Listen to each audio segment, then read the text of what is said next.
화제의 뉴스를 골라 과학 기자의 시선으로 분석하는 과학 본색 시간입니다. 네, 이동훈 기자와 함께하겠습니다. 안녕하세요. 어서 오세요. 네, 오늘은 어떤 이야기를 나눠볼까요? 네, 요즘 뭐 방사능, 방사선 뭐 이런 얘기 자주 듣게 되잖아요. 예. 뭐 한창 논란이 되고 있는 이 후쿠시마 원전 오염수 문제도 그렇고요. 또 뭐 생활 주변에서 잇따라 발견되는 라돈 검출 제품들 네. 이런 것들이 뭐 다 방사선과 관련이 돼 있는데 최근에는 이 서울 반도체에서 이 방사선에 사람이 피폭되는 사고가 있었습니다. 예. 자세히 한번 알아보겠습니다. 네, 자 여러 번 저희가 보도를 해드린 바 있는데 서울 반도체 협력업체에서 일하던 직원들이 피폭이 된 그런 사고였습니다. 이 과정을 다시 한번 짚어주시죠. 네, 먼저 뭐 이번에 서울 반도체에서 방사선에 피폭된 사람은 모두 7명입니다. 이 가운데 2명은 손가락 끝에 색이 변하고 열감과 통증 등의 이상 증상이 나타났는데요. 예. 진단 결과 이 방사선 피폭이 확인이 됐습니다. 예. 당시에 이 피해자들은 이 방사선을 내뿜는 기계를 이용을 해서 LED 제품의 불량 검사를 했는데요. 이 기계의 안전장치를 풀고 작동하는 바람에 네. 그대로 방사선에 노출이 네, 됐습니다. 안전장치를 풀었다고 하니까 안전장치가 있었다는 얘기인데 네. 그럼 어떤 기계를 사용하다가 이제 문제가 발생한 건가요? 네, 이 서울 반도체의 주력 제품이 LED입니다. 예. 이런 LED의 내부에 결함이 있는지 보기 위해서 LED를 깨지 않고 이 방사선으로 촬영을 해서 보는 건데요. 네. 엑스레이 기계가 이 우리가 흔히 디스플레이 사용하는 LED를 넣는다고 생각해 보시면 LED가 굉장히 작잖아요. 예. 이거를 한 4,000개 정도의 돌돌 말린 롤 형태로 만듭니다. 그리고 이걸 조금씩 돌려가면서 풀어내면서 LED를 검사를 하나씩 하는데요. 문제는 이 기계의 문을 닫아야지만 원래는 방사선이 나오도록 안전장치가 돼 있습니다. 예. 그런데 이 안전장치를 풀기가 너무 쉽습니다. 인터락이라고 불리는 이 안전장치에 종이를 끼운 다음에 이 보시는 것처럼 아. 이렇게 테이프로 고정만 시켜주면 아. 이 안전장치가 풀리게 됩니다. 그렇군요. 이런 방법으로 작업자들이 문을 열어도 기계가 작동이 되도록 방사선이 나오도록 엑스레이를 작동을 한 겁니다. 네, 저 인터락을 해제해야지 더 많은 물량을 검사할 수 있었다고 하던데요. 네, 결국에 맞습니다. 인재라는 얘기입니다.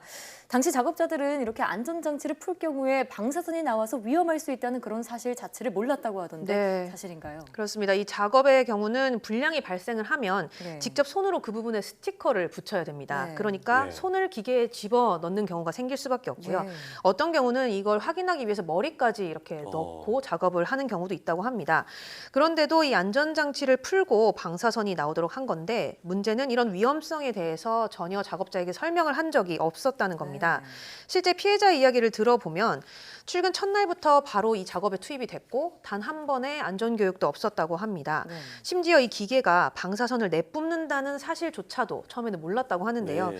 단지 이 안전장치를 풀어야 작업 속도가 빨라진다라는 이유로 이렇게 지시를 받았다고 합니다. 예. 네, 피해자들은 뭐 지시한 대로 작업했을 뿐인데 정말 이게 그동안 아무렇지도 않게 작업을 했다는 얘기 아니에요. 네. 정말 심각한 안전 불감증에 의한 인재가 아닌가라는 생각이 드는데 네. 현재 피해자들의 증상은 어떤 상태인가요? 네, 우선 뭐 피폭 증상이 나타난 2명의 경우는 직접 이 방사선에 노출된 손가락 끝 쪽에서 이 이상 증상이 나타났습니다. 예. 제가 이 가운데 한 명을 만나봤는데 이 23살 대학생 이모 씨입니다. 네. 현장 실습생으로 이 서울 반도체 협력업체에 출근을 해서 이 첫날부터 해당 작업에 투입이 됐는데요. 일한 지 일주일 만에 손에 통증이 나타나기 시작했다고 합니다. 예. 네. 처음에는 좀 이상하다 이렇게 이 협력업체 상사한테 얘기를 했는데 이 상사는 뭐 대수롭지 않게 예. 다들 작업을 하는데 왜 너만 아프다고 하냐 아. 이렇게 얘기를 해서 직접 병원을 찾아갔고요. 예. 이후에 상태가 너무 악화가 돼서 아파서 일을 못하겠다 이제 일을 그만두겠다라고 말을 했더니 예. 이제 그제서야 어. 회사 측에서는 병원에 데려간 겁니다. 이 당시 이 이모 씨의 손 상태를 보면 예. 피부가 다 벗겨지고 이 눈에 띄게 색이 변한 것을 볼 수가 있는데 예. 실제로 구부리는 것도 힘들 정도로 굉장히 통증이 심했다고 합니다. 이런 상황에서도 회사에서는 정확하게 뭔가 설명을 해주지 않았고 그대로 작업을 시켰는데 지금도 이 씨의 경우는 이 피부의 어떤 증상은 좀 나아진 편이지만 네.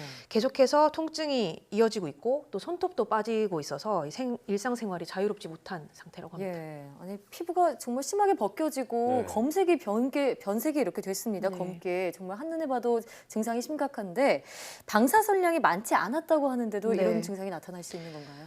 실제로 사용하는 기계 자체는 저설량 엑스레이입니다. 그러니까 아주 적은 양의 방사선을 사용하는 건데 예. 우리가 보통 병원에서 쓰는 엑스레이가 이 기계보다 더 많은 방사선량을 쓰는 경우도 있다고 합니다. 네. 그렇지만 이렇게 작은 부위지만 홍반이 나타난다는 거는 심각한 피폭이라는 이야기가 나오는데요. 이 전문가의 말로는 보통 사람이 한 1년 동안 받는 방사선 피폭량을 이 이모 씨의 경우는 순식간에 다 받은 경우라고 합니다. 1년치를 한 번에요. 네, 그렇죠. 기준치에 뭐 5,000배까지 노출이 됐다 이렇게 보는 의견도 있습니다. 예. 네, 뭐 실제 혈액이나 염색체 검사를 받았는데 정상으로 나왔다고는 하는데 이게 정말 괜찮다고 볼 수 있을까요? 왜냐하면 이 혈액이나 염색체 검사의 경우는 이 방사선 피폭이 몸 전체에 미치는 영향을 보는 겁니다. 네. 그래서 이 머리부터 발끝까지 노출된 피폭 선량을 봤을 때는 정상으로 나왔다는 거죠. 예. 뭐 유전적으로는 문제가 없다는 얘기인데 그렇다고 피폭이 안 된 건 아니거든요. 분명히 이 기준치를 훌쩍 넘는 방사선에 노출이 됐기 때문에 네. 증상이 이렇게 나타난 거고요. 이게 앞으로 어떤 영향을 줄지는 알 수 없습니다. 실제로 이 백혈병이라든가 뭐 피부암의 원인이 될 수 있기 때문에 네. 이 피해자의 경우는 계속해서 추적 검사가 이루어져야 합니다. 네. 직접 만나보신 이 피해자는 23살, 네. 모두 사회초년생인데 신체적인 고통도 있지만 정신적인 충격도 클 것 같습니다. 네, 그렇죠. 이 전문가들은 오히려 이 정신적인 문제가 더 크다라고 네. 얘기를 하는데 예.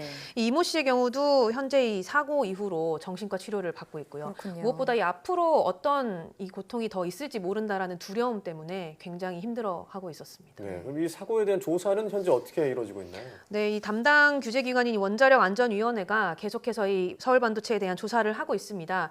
최근 이 3년 동안에 비슷한 기계를 사용했던 작업자들한테 당시 상황을 물어보고 뭐 다른 문제는 없었는지 또 피폭의 우려는 없었는지 조사를 하고 있습니다. 지금까지 뭐 퇴사자들을 포함을 해서 250명 가까이 조사를 마쳤는데요. 추가 제보가 계속해서 나오는 상황이라서 사실 조사 대상은 더 늘어날 것으로 보입니다. 그렇군요.